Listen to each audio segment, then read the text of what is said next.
Addiction को अलग तरह से समझने के लिए भारत का स्पिरिचुअल चैप्टर्स को एक बार देखते हैं। इसमें एक शब्द है वासना, इसे भी समझाया गया है।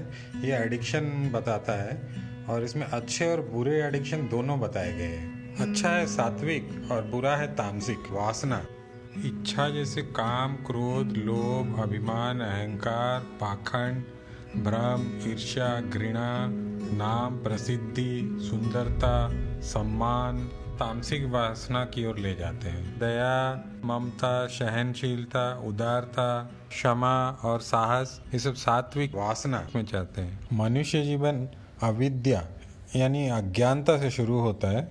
उससे बनते हैं राग और द्वेष यानी कि लाइक्स एंड डिसलाइक्स। उससे फिर बनते हैं वासना। फिर उसे अपने प्रयास से तामसिक से सात्विक, फिर सात्विक से मोक्ष को प्राप्त करना रहता है। मोक्ष का मतलब है किसी भी प्रकार का वासना ना होना। मैंने एक टॉप 10 एडिक्शन लिस्ट बनाया है। बेसिस ऑफ सिलेक्शन है समाज और डॉक्टर इन्हें बहुत ही नॉर्मलाइज करके रखे हैं, बट इसका इफेक्ट उतना ही बुरा है। और ये ना ही सिर्फ उस इंडिविजुअल को बट सराउंडिंग को भी अफेक्ट करते हैं। और कुछ एडिक्शंस तो दूसरे एडिक्शंस को ऐड ऑन कर लेते हैं। ये रहा टॉप 10। नंबर 1 है अल्कोहल ड्रिंकिंग। नंबर 2 है निकोटीन। इसमें सिगरेट, बीड़ी, खैनी, गुटखा, हुक्का सब आता है। नंबर 3 है ड्रग्स यानी मेडिसिन, प्रेस्क्राइब, अनप्रेस्क्राइब में painkiller, sleep, stress, anxiety, इन सब का मेडिसिन। 4th है इंटरनेट बेस्ड पोर्नोग्राफी और उससे जुड़े एक्टिविटी जैसे कि सेक्स। 5th है मास्टरबेशन। 6th है गैम्बलिंग, जुआ, बेटिंग। 7th है खाना, ईटिंग। इसमें पर्टिकुलरली स्ट्रेस दे रहा हूँ 5 white foods, sugar, salt, refined floor, milk और MSG। 8 है लव, प्यार, इश्क, मोहब्बत वाला, कुछ भी कर जाएंगे तेरे लिए, वो वाला लव। 9 है इंटरनेट, सोशल मीडिया और सोशल कंटेंट। 10th है मटेरियलिज्म या भौतिकी में आते हैं shopping, collecting, novelty, money display. Addiction से होने वाली बीमारियां, सबसे पहला मार तो ब्रेन को पड़ता है। ब्रेन बेस्ड अगर देखें तो anxiety, mood swing, restless, tension, insomnia, irritation, suicidal thoughts, memory loss, poor decision making. Cancer भी एक बहुत बड़ा रिस्क है। हार्ट भी अफेक्टेड होता है और परमानेंट जीन चेंज होता है जो कि नेक्स्ट जनरेशन को पास ऑन भी हो जाता है। इसके अलावा किस तरह का एडिक्शन है उसके हिसाब से वो ऑर्गन भी अफेक्टेड होता है, जिसमें lungs, liver, kidney, digestive system, bones और मसल्स अफेक्टेड होते हैं। एडिक्शन का पता लगाना या डायग्नोसिस, ये 4 स्टेज या 4 भागों में होता है। एक एडिक्टेड व्यक्ति स्टेज 1 से ही जानता है कि उसके साथ कुछ बदलाव हुआ है, बट स्टेज 1 और स्टेज 2 को वो अच्छा मानता है। स्टेज 3 में जाके उसके मन में कुछ नेगेटिविटी आता है, जहाँ से वो रियलाइज़ करता है कि कुछ तो गड़बड़ है।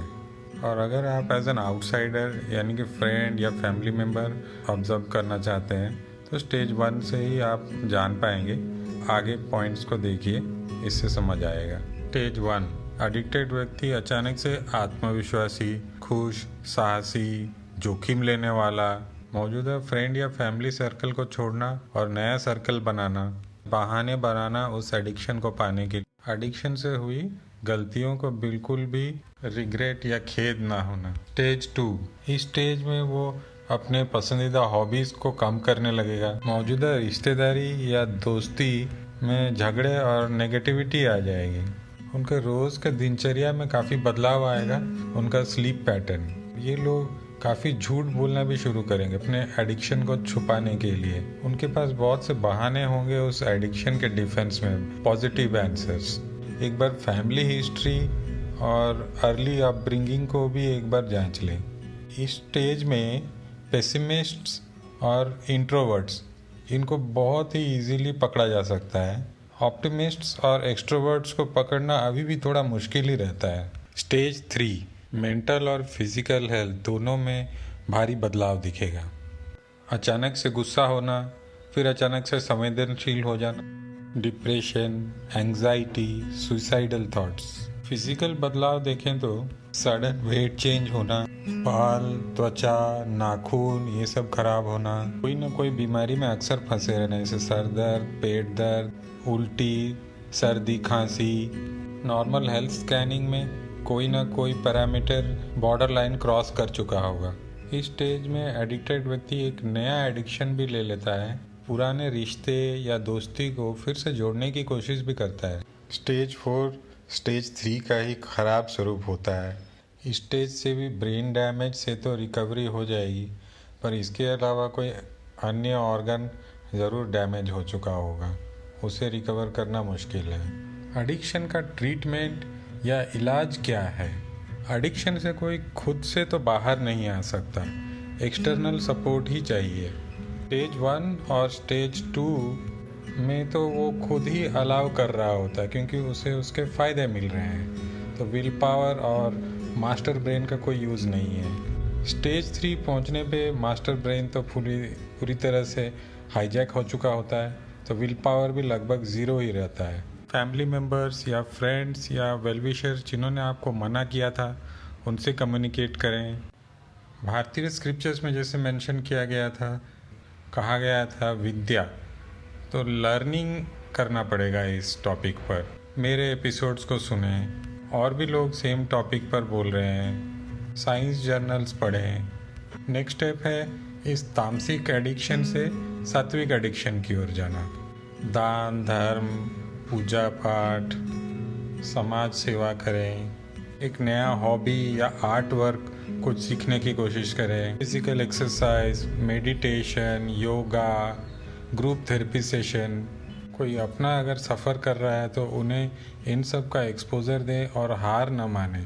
आगे की एपिसोड में ट्रीटमेंट पर बहुत ही विस्तार से समझाऊंगा। प्रिवेंशन या बचाव, सबसे पहला काम तो है शिक्षा या विद्या। माँ बाप, फैमिली और समाज का ऐसा सराउंडिंग हो जिसमें अच्छी चीज़ों, आदतों का प्रोत्साहन हो और बुरी चीज़ टालना और सीमित करना हो। समाज उन्हें एक बिना एडिक्शन वाला पर्यावरण में बढ़ने दे। समाज का तो पता नहीं, पर एज ए पेरेंट्स आप अच्छे उदाहरण बने।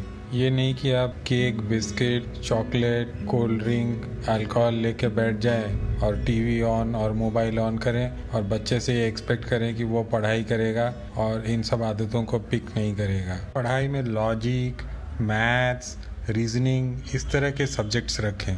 लोग एडिक्शन में जाते ही इसीलिए हैं क्योंकि वो एक शॉर्टकट या आसान रास्ता होता है खुशी पाने का। बचपन से 24 साल शिक्षा, परिश्रम और मेहनत से भरा होना चाहिए। आने वाले दिनों में इस टॉपिक पर विस्तार से एक और एपिसोड बनाऊंगा।